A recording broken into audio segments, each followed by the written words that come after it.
की project presentation में आप सभी का स्वागत है।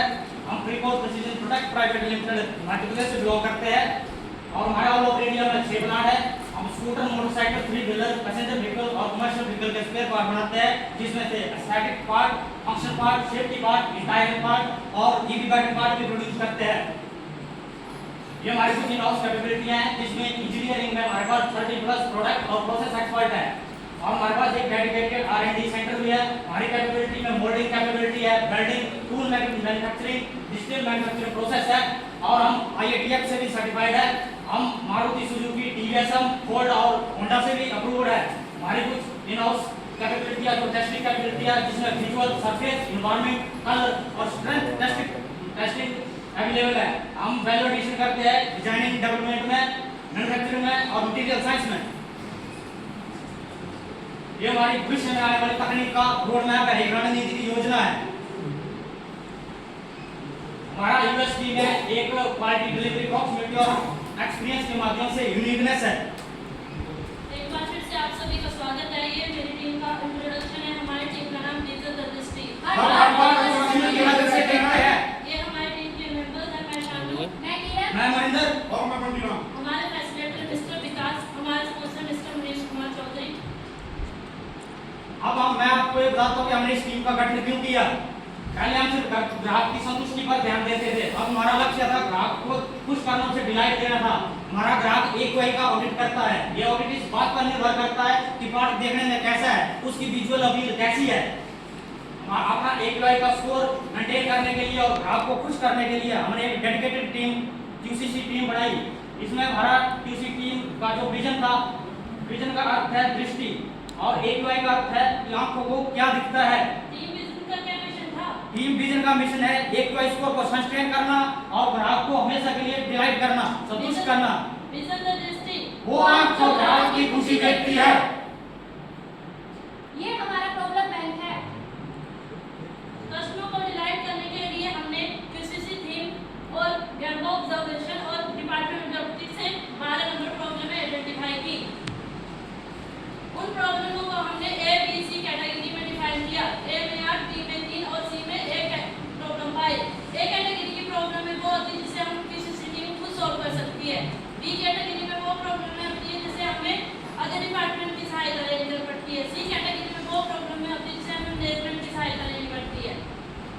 हमने इन प्रॉब्लम को प्रायोरिटी मैट्रिक्स में इनका निकालने के लिए कि हम सबसे पहले किस प्रॉब्लम पर काम करेंगे।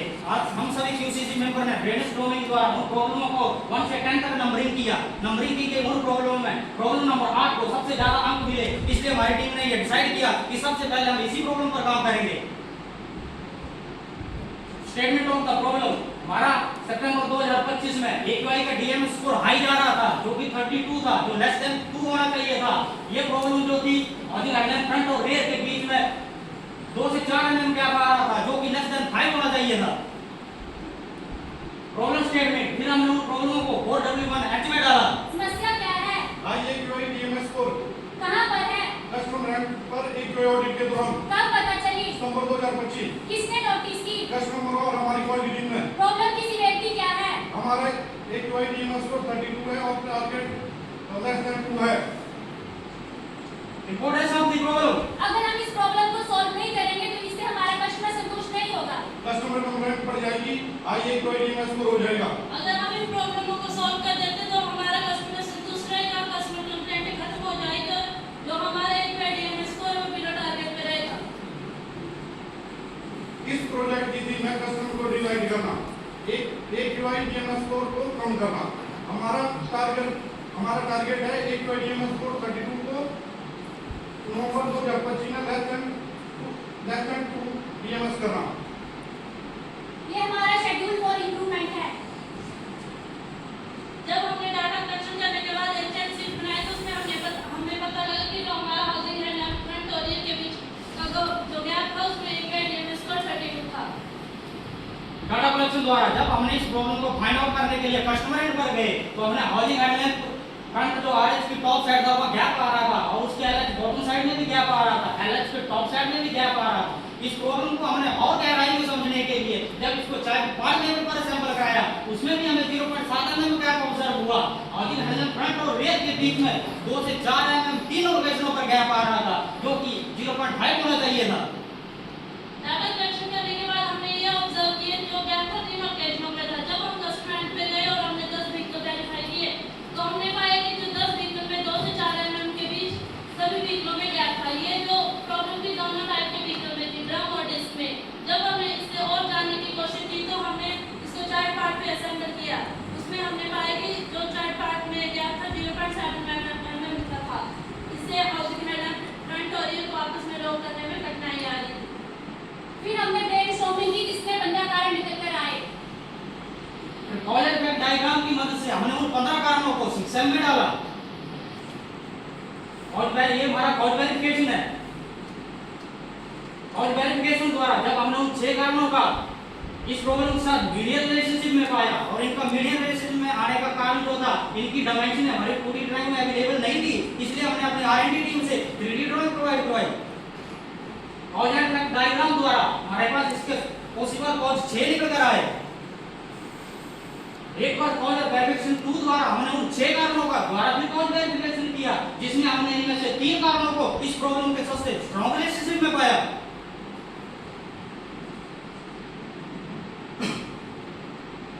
वाई एनालिसिस द्वारा हमने इनका फाइंड आउट किया रूट कॉज को। फिर हमने 3D ड्राइंग से वेरीफाई किया, जिससे हमें पता लगा कि जो हाउसिंग हेड एंड फ्रंट की जो पिप थी 0.7 mm अंदर की तरफ शिफ्ट थी और जो उसकी हाइट थी 2 से 2.5 mm छोटी थी। वाई एनालिसिस फिर हमने उन कारणों का वाई एनालिसिस किया। Pip height pip shift hole the shift initial development के दौरान फेलियर एंटीसिपेट नहीं था। हमने लिबरल को वैलिडेट किया और लिबरल को रिप्लेस करने का प्लान बनाया। फिर हमने एक्शन प्लान में टारगेट पूरा किया। फिर हमने प्रोटोटाइप सैंपल बनाए, कस्टमर के साथ रिकवरेबल में इसको वैलिडेट किया और फिर रिजल्ट आने के बाद हमने लिबरल को नया बनाया। इससे हमें ये बेनिफिट मिला कि जो हाउसिंग हेड एंड रियर का जो गैप इशू था वो खत्म हो गया और गैप कम हो के 0.5 mm हो गया।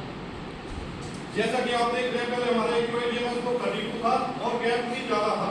गैप भी 2 से 4 mm के बीच था। एक्शन लेने के बाद हमारा इक्विलिब्रियम स्कोर 0 हो गया और गैप भी लेस देन 0.5 mm हो गया। जो हमने एक्शन लिया तो उसका ये परिणाम निकला कि हमारा कस्टमर जो संतुष्ट हो गया, हमारा इक्विलिब्रियम स्कोर कम हो गया। जो हमने टारगेट लिया तो वो हमने अचीव कर लिया। आप देख सकते हैं जैसे कि पहले हमारा इक्विलिब्रियम स्कोर 32 था। जब हमने नवंबर 2025 में एक्शन लिया, नवंबर 2025 से मई 2026 तक ये इक्विलिब्रियम स्कोर 0 है। इस प्रोजेक्ट को पूरा करके हमें कुछ बेनिफिट हुए हैं, जिसमें हमारी प्रोडक्टिविटी सस्टेन हुई है, क्वालिटी इंप्रूव हुई है और एक वाई का डीमेरिट स्कोर एलिमिनेट हुआ है, जिसमें हमारे पार्ट रिजेक्शन, रिवर्स सेग्रीगेशन और कॉस्ट के चंक्स एलिमिनेट हुए हैं। इससे हमारी डिलीवरी इंप्रूवमेंट हुई है और इससे हमारी टीम का मनोबल भी बढ़ा है। एक्शन को सस्टेन करने के लिए हमने इन प्रोसेस कंट्रोल प्लान पीएफएमई और मोड हिस्ट्री कार्ड को अपडेट किया। इस प्रोजेक्ट को पूरा करने के लिए हमने कुछ QC टूल का इस्तेमाल किया, जिसमें check sheet, project effect diagram, stratification और ग्राफ शामिल है। और इसके लिए हमने कुछ QC टेक्निक इस्तेमाल की, जिसमें एक्टिविटी चार्ट, ब्रेनस्टॉर्मिंग, जावा एनालिसिस, 3W1H, 5W1H, रिपीटेबल और PQCD-MSC शामिल है। शेड्यूल फॉर इंप्रूवमेंट को हमने एज पर प्लान पूरा किया। एक कोशिश और कर, बैठना तू हार कर, तू है हमारी कदम का, थोड़ा तो इंतजार कर, विश्वास को दृढ़ बना, संकल्प को कर्म बना, एक कोशिश और कर, बैठना तू हार कर। इसी पंक्तियों के साथ ऑल जज पैनल, ऑल ऑडियंस और ऑल पार्टिसिपेंट का बहुत बहुत धन्यवाद। आपको सवाल है, सुझाव, मंत्री